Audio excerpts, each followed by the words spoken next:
Okay, નમસ્કાર મિત્રો, MB વાલા ચેનલમાં તમારું સ્વાગત છે મિત્રો. તો આજે આપણે સમજશું કે ઘણા મિત્રોને ટાટ જે સેકન્ડરીનું કટ ઓફ શું આવી ગયું છે અને શું આવી ગયું છે તો કેટલા પર અટકી અને કેટલા લોકોનું રાહ જોઈ રહ્યા છે દોસ્તો. શું તમને નોકરી મળશે, તમારે મેન્સની તૈયારી કરવી જોઈએ, એના સાથે સાથે ટેટ વનની ભરતીનું શું અપડેટ આવી રહ્યું છે, ક્યાં ભરતી અટકી રહી છે અને કોર્ટનો શું ઉકેલ આવશે કે નહીં, એ વિશે બી ચર્ચા વિચારણા કરીશું. ગ્રેસિંગ માર્ક વિશે ચર્ચા વિચારણા કરીશું અને સૌથી મોટી ભરતી જે પ્રાઇવેટ સૌથી મોટી આવી રહી છે ગ્રાન્ટેડ શાળાઓમાં, અને એ વિશે બી આજે ચર્ચા વિચારણા કરીશું. કારણ કે ઘણા મિત્રો એવું કહી રહ્યા છે કે સર આ તો પ્રાઇવેટમાં ભરતી આવી રહી છે, પ્રાઇવેટમાં નથી. એ વિશે બી હું પ્રોપર તમારી માટે જસ્ટિફિકેશન લઈને આવ્યો છું કે પ્રાઇવેટ શું કહેવાય અને ગ્રાન્ટેડ શાળાઓ શું કહેવાય. એ વિશે બી જસ્ટિફિકેશન તમને બતાવીશ અને પે ગ્રેડ કેટલો રહેશે અને સરકારી જેવી જ નોકરી તમને મળવા જઈ રહી છે દોસ્તો. સારી ભરતી આવી રહી છે દોસ્તો. તો હજુ સુધી તમે આપણી ચેનલ સબસ્ક્રાઇબ નથી કરી, સબસ્ક્રાઇબ કરી દો. હું ડેઈલી તમારા માટે મહેનત કરીને સારા સારા કન્ટેન્ટ લઈને આવું છું દોસ્તો. એમબી વાળા પ્રશ્ન મૂંઝવણમાં આજે આપણી પાસે ઘણા બધા મિત્રોની કોમેન્ટ્સ પણ આવી હતી, જ્યાં તમે બે મિત્રોના હું કોમેન્ટ્સ અત્યારે લઈને આવ્યો છું. હું તમને પાછળથી બતાવીશ અને આનો આન્સર બી તમને આપીશ દોસ્તો. બે મિત્રોએ આપણને કોમેન્ટ્સ બી કરી છે. તમારો ભાઈ કોઈ ઇસ્યુ હોય તો તમે કોમેન્ટ્સમાં નાખી શકો છો. ચલો પહેલા ટેટ વનની ભરતી વિશે થોડું સમજી લઈએ. તો ટેટ વનની ભરતી વિશે હું તમને થોડું ચર્ચા વિચારણા કરી. તો કોર્ટનો હવે ઉકેલ આવવામાં 15 દિવસમાં તમને આરામથી ગ્રેસિંગ માર્ક મળશે, યા તો તમને માર્ક્સમાં પૂરેપૂરો બધાને મળશે અને વધારો કરીને તમને મળવામાં આવશે દોસ્તો. આ વિશે કોર્ટ વિચારણા કરી રહ્યું છે અને હવે મને એવું લાગી રહ્યું છે કે 5 થી 5 માર્ક તો મિનિમમ વધવા જ જોઈએ દોસ્તો. જેવી રીતના હાલ કોર્ટના ચર્ચા વિચારણા ચાલી રહી છે અને ટેટ વન જલ્દી તમારો પ્રશ્નોનો ઉકેલ લાવી અને તમારું પ્રોપર જસ્ટિફિકેશન બહાર પાડશે દોસ્તો. અને ટેટ વનની ભરતી એ સારામાં સારી ભરતી હતી, તમને બી ખબર છે. બધા કોર્ટમાં જસ્ટિફિકેશનના કારણે થોડું લેટ થઈ રહ્યું છે દોસ્તો, પણ એ બી ચિંતા ના કરો, તમે જલ્દીથી એનું પ્રોપર અપડેટ આવી જશે દોસ્તો. હવે વિચાર એ છે કે ટેટ જે ટાટ સેકન્ડરીનું છે ત્યાંનું કટ ઓફ આવી ગયું છે દોસ્તો. તો નથી આવ્યું દોસ્તો, પણ ઘણા મિત્રોની મને કમેન્ટ્સ આવી રહી હતી એટલે મારે આ ટોપિક લેવું પડ્યું.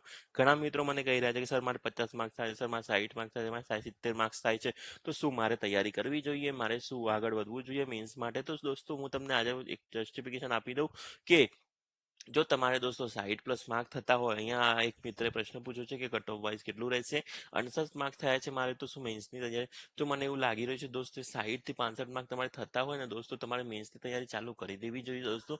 કેમ કે એમાં કોઈ મને એવું નથી લાગી રહ્યું કોઈ ઇસ્યુ આવશે મેન્સની તૈયારીમાં. તમને આરામથી ચાલુ કરી દેવી છે કારણ કે તમને ઓછો સમય મળશે દોસ્તો. અને જનરલ ઓબીસીનું કેટેગરી વાઇઝ પણ હું વિડીયો લઈને આવીશ દોસ્તો. એ બી તમારા માટે તમને બી ખબર છે, આપણે પોલીસ કોન્સ્ટેબલમાં બી સારું એવું મેરિટ આપ્યું હતું, એ જ મેરિટમાં આપણે આવ્યા હતા દોસ્તો. એમબીએ વાળા ચેનલમાં હવે થોડા સબસ્ક્રાઈબર બાકી રહ્યા છે દોસ્તો. કમસે કમ 5 સબસ્ક્રાઈબરની સાથે આપણે 4000 સબસ્ક્રાઈબર પૂરા કરી દોસ્તો. જો તમે હજુ નવા છો તો ચેનલ સબસ્ક્રાઈબ કરી દો. બેંકની ભરતીનો વિડીયો આવી ગયો છે દોસ્તો. આઈબીપીએસ, પીઓ, ક્લર્ક, સારી ભરતી એક જ તમારે બસ સિલેબસ રહેશે અને 4 એક્ઝામ તમે આપી શકશો દોસ્તો. જાઓ અને વિડીયો જોઈ લો દોસ્તો. બેંકની ભરતી ઝડપથી આવી રહી છે દોસ્તો. સૌથી મોટામાં મોટી ભરતી હાલ આવવાની છે.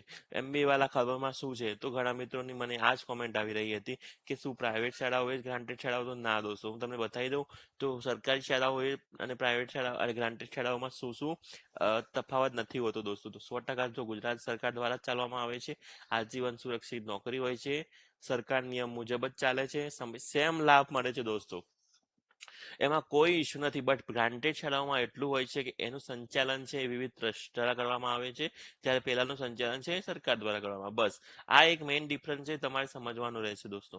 એના પછી ચાલો સૌથી પહેલા સ્ક્રીન ઉપર હું તમને બતાવી દઉં. તમે કહો છો સાહેબ તમે જૂઠું બોલી રહ્યા છો, કઈ રીતના તમે કહી શકો કે આની ભરતી આવવાની છે. તો જો ક્લિયર પરિપત્ર આવી ગયો છે અને માંગણા પત્ર ચાલુ કરી દીધા. એ લોકોએ ક્લિયર ડીઓને ડોક્યુમેન્ટ માટેનું આપી દીધું છે કે આરટી 2009 મુજબ હવે સેટઅપ મંજૂર કરી દેવું જોઈએ. અને પ્રાથમિક શાળાઓમાં દરેક ડીઓને કીધું છે કે તમારે કેટલી જગ્યાઓ છે એ વિશે તમારે ચર્ચા વિચારણા કરી અને મને પરિપત્ર પાછો રિટર્ન કરવાનો રહેશે. તો આવું સરકારી કામકાજમાં 31 મે સુધીમાં કરવાનું રજીસ્ટર ફરજિયાત કરી દીધું છે. મતલબ આ એક એવું છે કે બસ ભરતી ઝડપથી આવવાની તૈયારીમાં છે દોસ્તો.